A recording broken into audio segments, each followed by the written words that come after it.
We're back. The Patriots are going to the Super Bowl. We have a rematch of Super Bowl 49 after a wild championship Sunday. We had to hop on and bring you guys another recap. Remember, like and subscribe. Let's get into it. Let's start off with the Patriots winning in the snow in Denver over the Broncos. Very hard to do. Very hard to do. Honestly, when I saw this game and how it ended, I had one epiphany. I said, this is what we used to pray for. We used to pray for that kind of weather when we were going in to play Denver. That's what we wanted. They got it. And they got it done. They got it done, too. And honestly, Denver, unbelievable in the first half on defense. I mean, it was hard. Defensive line was all over Drake. They couldn't get anything going in the run game, but they took care of the football. They took care of the football. They had the big play where Drake scrambled. Mm-hmm. Drake with the draw on third down. Design run looked like designed run for sure. They made the plays when they had to, and then they clamped on for dear life when the storm came in. And Stidham, you got to tip your cap. Came out firing, looked good. I mean, I think they went 3 and out the first one. Patriots went 3 and out, and then Stiddy got going, had a big time throw to Mims. Was it Mims? I believe it was Mims. Yeah, down the middle, and they go on and score. The one that everyone's going to talk about is Sean Payton going for it on fourth down. Yep. In the red area where they could have went up 10. Yep. They're going to talk about that. I'm a points guy. Yeah. Even then, it was like, ooh, you might want 3 points later in the game. Yeah, it's just you got your backup quarterback.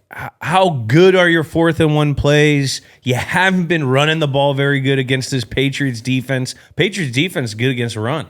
You know, and the Broncos don't have like a ground and pound guy. Mm-hmm. You know, they're on Harvey, rookie, really good running back. Dobbs got hurt. They got real hurt at the running back position, and they were always looking for that guy that they could ride. But during the year, they didn't have that. They relied on Bo Nix in that short pass game for those runs to stay on track for the schedule of being on first, second, and being in third and manageable, which they're always pretty good. But that fourth down call, man, what a play by Vrabes. Vrabes had it. Vrabes in the defense knew it. They had 2 guys on them. Flat covered, quarterback run covered, plug up the middle, they ain't running it. That was just situational plays. You know, you look at the box score, looks terrible. Yeah. But you look at, there's 0 turnovers by the Patriots, there's 2 by the Broncos, and I would even say 3 because that fourth down that you don't get is a turnover in my eyes. Patriots had 1 penalty. Will Campbell, early in the game when he was feeling the speed of Benito and Cooper for the first time, that's fucking fast. And they converted that third down too, right? They converted it, but you know what I mean? Like that 1 penalty on the road in a hostile environment. I've been in that environment. It's so loud. It's so hectic. The people are fucking going crazy. It's a hell of a championship environment. And they handled it. 1 penalty, 0 turnovers, 6 for 18 on third down, 1 for 1 on fourth down. Like it with the conditions, that's what they had to do. I thought it was an unbelievable coaching job by the Patriots, Vrabel, McDaniels, and everyone. Special teams that scared me. A couple of those punts. Yeah, those we punts. need to get. But like what people don't realize, those punters, they sit for hours and they just practice their drop, right? Because when that ball drops, they want it to drop right on their foot. When you start getting this sideways wind, it's so hard. I remember Ryan Allen always complaining about Foxborough because the wind, it drops that punt. You can't get it clean with those gusts in that game. He was probably dealing with that in his drop. Thank God it didn't kill him, and they were already in snowpocalypse by the time, and people weren't scoring. But that was just, this is fucking incredible. Like, you got to think about it.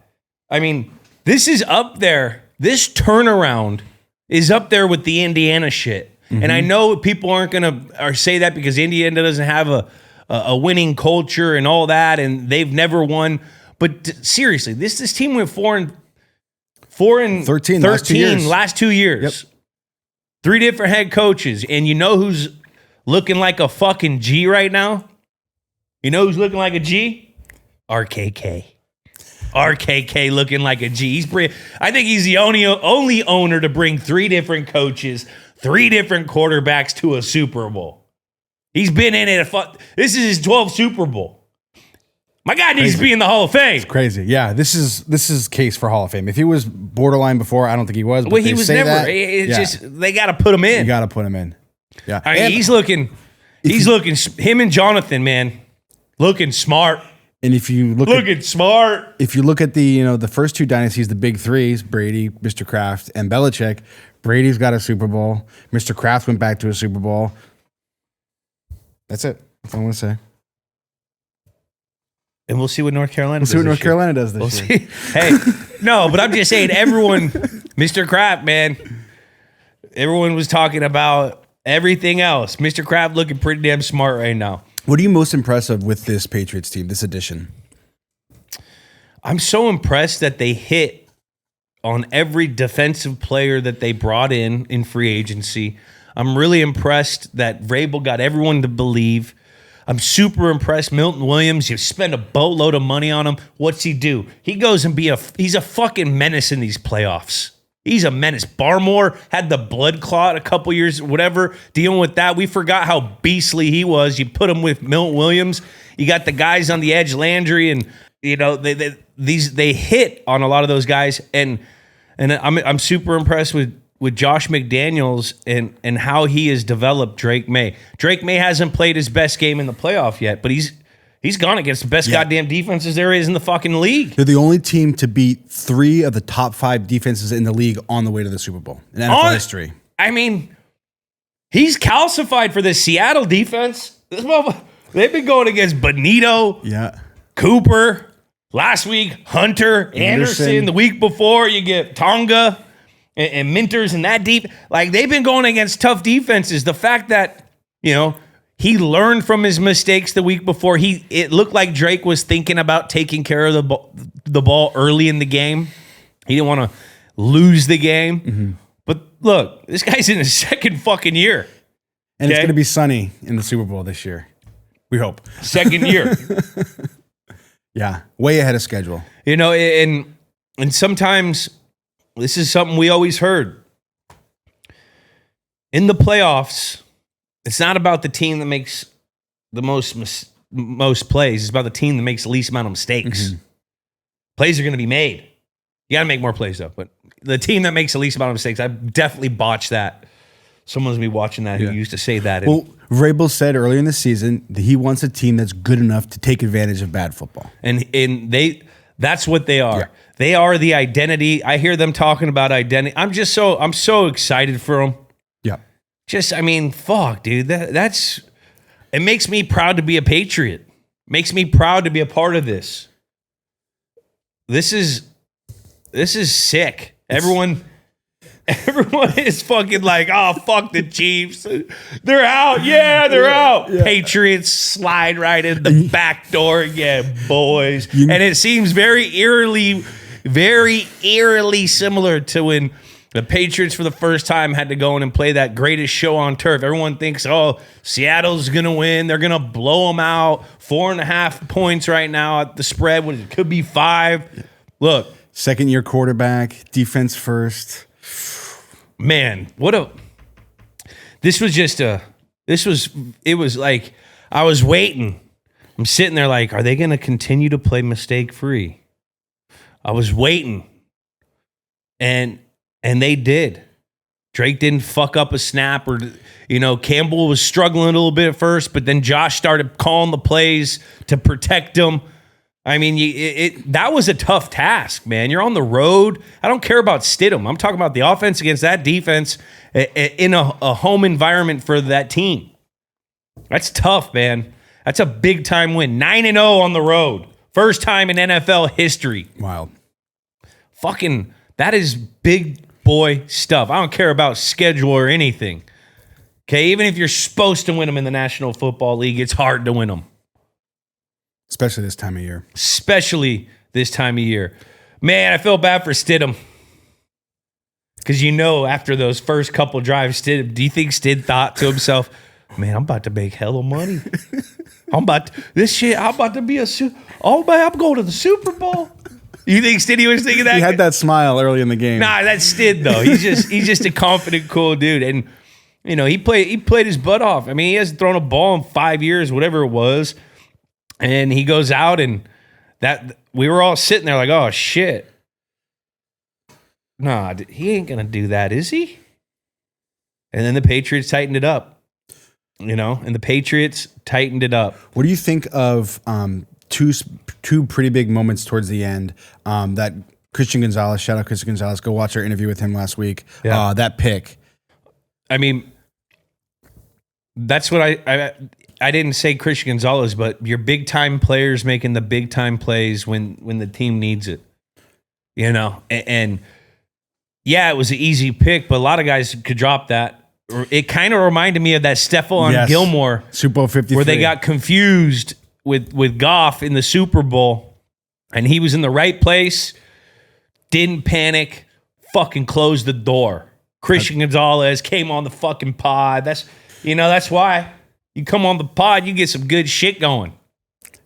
Yeah, you hear that, Patriots? Pac-Man, I think Pac-Man's song went to #1 after coming on this pod. Yeah, we're getting. I don't think it did, but we're getting a copyright strike on YouTube. We got to clear that up. Pac-Man said we could use it. I'm just saying. Hey, shout out to Stacy and Patriots. Shout out to Stacey James, man. Good luck show. And shout out to everyone, all the people behind the scenes in New England that they were there during fucking Rome, and then it crashed. And then all of a sudden, you know what I mean? The Stacey James, the Jim Whalens, the training staff, the people that are behind the scenes in the tunnels, man. This is just cool.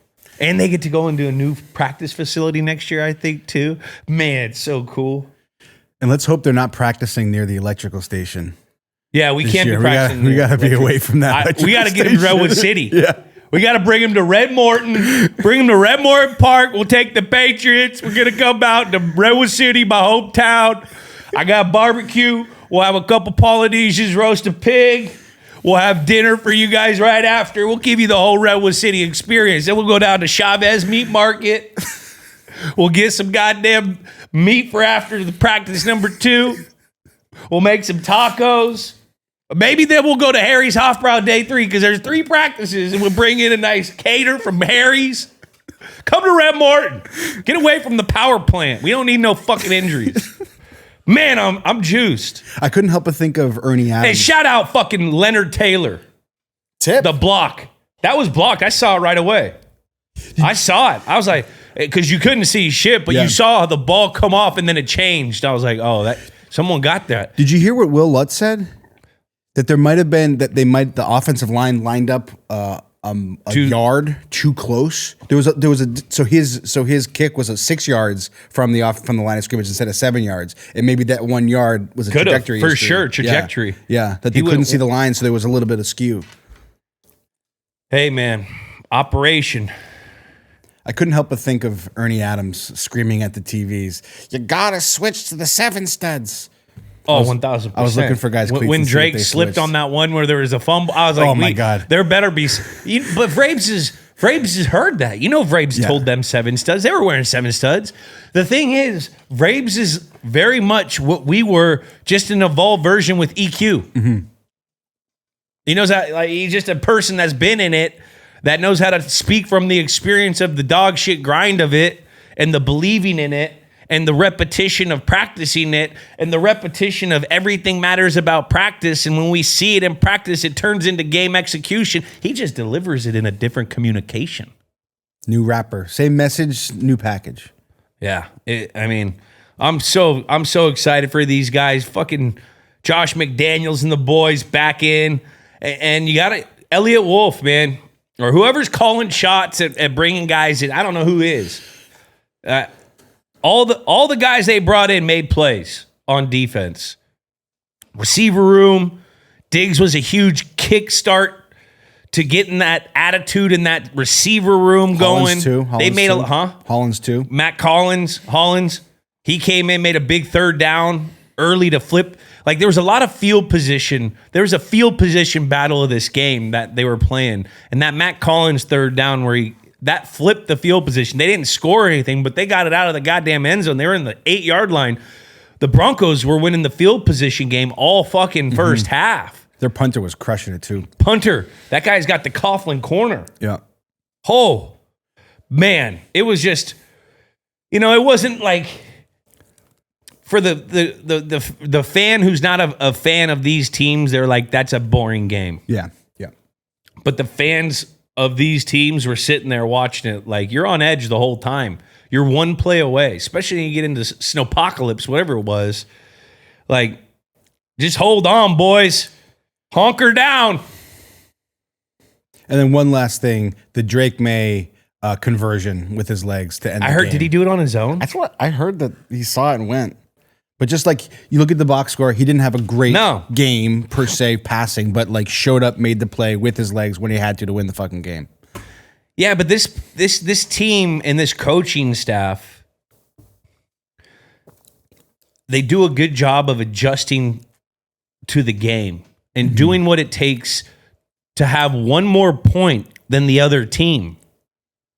The in-game coaching of when we should go, when we should push them back, when we should, punt it, when we should kick I just felt like, or how we were calling our game. I think they like gave up back at the end of the game. They ran 3 in a row and they had Drake throw it away just so they wouldn't get a fumble or anything. Like, I know you got to go out and win games. You can't try not to lose games, but there's different parameters on different conditions of these games.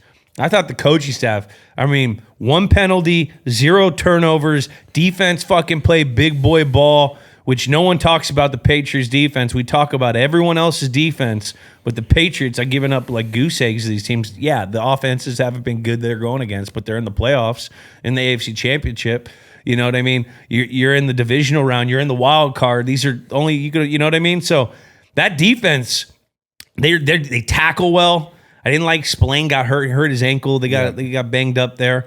He needs to get healthy. But like, man, they're deep. They got a complimentary football team. And I was waiting for Marcus Jones I love as a punt returner when you got snow on the ground. Yeah. You have an advantage. Yes. I remember taking one back against Chicago, almost 2 in Chicago. One got called back, and then I got tackled like on the 5 and the other one. I was thinking Marcus Jones he's gonna make a play. I had the same nerves reverse, and kind of happy that the Patriots kept kind of like not muffing the punts, but having shitty kicks just because we're out of bounds. Whatever, they're not going to return it. I'd rather lose the 20 Mims yards. Is a fucking good punt returner too. Yeah, I think both these teams. It was a great game. It sucks to see that Denver had their backup. You got to see if That's tough. Yeah. But hey, this is National Football League. Everyone's dealing with something. Yep. And then one last thing. Milton Williams might be reverse Chris Long. Hear me out. Won a Super Bowl with the Eagles last year. Signs with the Patriots. Back in the Super Bowl. Chris Long signed with the Patriots. Won a Super Bowl. Went back with the Eagles. Reverse Could be Chris or LeGarrette Blount. There you go. All right. Hell of a fucking game. Well, let's move on to the Rams versus the Seahawks. Let's talk about this NFC game. This was complete opposite game. Complete opposite. 31-27. Seattle holds off the Rams. And I talked about it all year. I think I even threw it in a group chat or 2. And everyone was asking me. I said I called Patriots Seahawks going into this weekend. I loved the Rams. I love Matt Stafford. I love the story. And everyone was saying, would Sam Darnold be able to make the plays, not make the mistakes? The Seattle team is just so complimentary. I thought that the Rams special teams would fuck up a play, and I've been saying it for weeks. It would cost them, and it cost them. Okay, that was the week. It sucks. It sucks. Fire the special teams coordinator. And it brings me back to this thought. I remember someone in our coaching staff used to say it or something, like all those dark thoughts that you have before bed, those demons about your team that you sit there that keep you up. When you go to the playoffs, they don't just they don't go away. They're magnified. They come out. And that's what happened. Mm-hmm. That was the game. What was the difference? The one turnover. That's the game. Sam Darnold played his best game of his career. 3 touchdowns, 364 yards, didn't make a mistake. Guy didn't even practice all week, got the oblique. But like they called a great game. Called great game on offense. You know, Walker was he was effective. He wasn't what what they really want, but they're not a crazy gonna win you a run game. JSN had an unbelievable first half. Unbelievable game. I mean, this was just a star-studded. Puka had a great game. Adams too. Adams had a great game. This was a fun game to watch. It definitely felt like 2 divisional rivals. The one that pissed me off, the one thing that I thought was going to get Seattle was that penalty. Unsportsmanlike conduct penalty. The unsportsmanlike, and then he got burnt the very next play. That was the football gods right there slapping him down. Hey, man, this is a championship game. You can't do that. And he's going to learn from that. 27.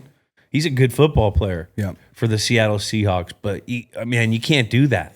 Yep. That only hurts your team, man. You guys would have got off the field. That could have. 4th and 12. You know, it was 4th and 12 after. You know, they would have got the ball back. They go on and scored a Puka the very next play on a bomb on him. You know, this just came down to me is special teams. It's a third of the game. That's really what it was. Because everyone, and other the fact, one thing I always thought. I don't know if I have any stats to back it up, but like when it was important, LA Rams struggled getting off the field on defense. Right? Yep. And then on the other side, the Rams, they had their worst third down day of the year. 1 for 8. Can't do that. Nope. You know, Mike McDonald, like, talk about impressive turnarounds. And you talk about, you got to talk about the Seattle team for a second. Yeah. This is the 3rd time in the last 20 years with a different coach, different quarterback that they're going to the Super Bowl. You know what I read yesterday? That every time there's a new pope, the Seahawks go to the Super Bowl. Seriously? Yeah. And I think they win it usually. They lost with Pope Benedict against the Steelers. I don't know what it is, but it happened again. I saw that. Yeah. And you got John Snyder, GM for the Seattle Seahawks. I mean, the balls he had to bring in Sam Darnold, and he got him for a great number. But no one thought Sam Darnold could do it again. Yep. Without JJ, without Addison in Minnesota, without KOC and the play calling guru. We didn't think he could go out here to Seattle and ship off their big receiver, Metcalf, and have this little young JSN guy who had a really great couple years of his career. Yeah. But we didn't know he would. Like, the defense, John Snyder has gotten dialed with the help of McDonald, probably very collaborative. Mm-hmm. You know, I had lunch with John Snyder when I was coming out for the draft. He was with the Packers at the time. I was going to sign with the Packers because of that. He's just a cool dude, new ball. Like, he's just a good. Look at this team. Like, they don't have a hole. Yeah. You know what I mean? The hole is one of their really top 2 good running backs got hurt. They have another really good running back, Walker. You know, Sam Darnold played his tail off.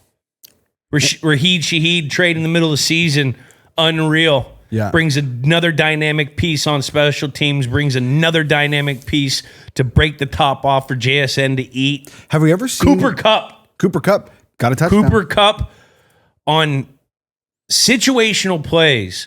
Did you see that third down where he caught it and his sticks awareness where he got the ball and he knew where he had to go. That's a smart fucking football player. Every time he gets the ball, he gets vertical and gets as much as he can. He doesn't do this dancing because he knows. He's smart. He's effective. He's not the same athletically as he was when he was Triple Crown winner. But this guy's making big time plays for his team when they need him. And he's unselfish. Does great in the blocking game. Had an unbelievable block for JSN on a screen. AJ Barner developed an unbelievable role. Yeah. It's fun to see him this season. It is. I mean, he was here in the Nut House. Yeah, Chuck Liddell brought him, just so if anyone wants to know. And the one thing he talked about, I was at Michigan. I never really been a receiving tight end. I said, you just keep on blocking guys, and if you can catch the ball, it'll come to fruition, and that's what he's done. Man, that was. You got to tip your cap to both teams that lost that unbelievable year for Sean Payton, the Denver Broncos. They're still in cap hell. They're ahead of schedule, too. They're still in cap hell. From Russell? Just from whatever. Yeah. We don't call people out. Okay. Tip your cap to the LA Rams. Sean McVay, if we would have said the year before or in training camp when we saw fucking the machine that got Matthew Stafford back or whatever the fucking trailer was, we wouldn't have thought that Matthew Stafford was going to have 50 fucking touchdowns and 9 interceptions or whatever it was this year. Probably an MVP. Or an MVP. He's probably going to be the MVP. Yeah, he's probably going to get it. And we didn't think that. Got to tip your cap. It's hard to get there. It's hard to get there. And then also you got to tip your cap to the show now. The show is set. Super Bowl 60. Super Bowl 60. Patriots, Seahawks. Super Bowl 60. That sounds good. I like it. Super Bowl 60? None of these dumb Roman numerals. It's just easy. What is it? What's the LX, right? Just LX. Let's fucking go. Right? Yeah. That's a good one. It's tight. That's a good outdoor. number. I love an outdoor Super Bowl too. I mean, it's going to be beautiful. You're Real in the Bay grass. Area. There's going to be unbelievable weather. I was looking at the Tuesday forecast of next week, and that's as far as I can get for a nice accurate. Looking like 70s in Santa Clara. We're looking like 70s. Now we may have to turn the power down. Yeah, we may have to turn the power down so guys don't get hurt in the Super Bowl. Some brownouts. I mean, Patriots, come back to Red Morton, baby. That's where the 49ers, when they were the 49ers of the old, with Bill Walsh, practicing at Red Morton, Redwood City.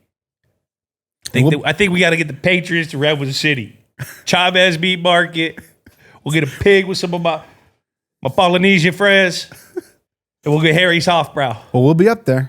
Nut House will be in San Francisco, presented by Liquid IV. We'll be up there. Shooting a bunch of stuff. Congratulations to all the teams. Unbelievable. That was I love Championship Sunday. That's great. I love Championship Sunday. It's also amazing on the West Coast. Yeah. Noon and 3. Let's fucking go. Done. It was like 6, 8 o'clock, 7 o'clock. I got to Netflix and chill. What did you watch? I watched Alex Man Honnold? on Fire. Man on Fire. I haven't seen that. I haven't seen it in a while. So, all right, guys. We'll see you guys in the Bay. We will be in San Francisco the leading up to the Super Bowl week. Leading up, yeah. The leading up week to the Super Bowl in the Nut House, presented by Liquid IV. Stay tuned. Remember to like and subscribe.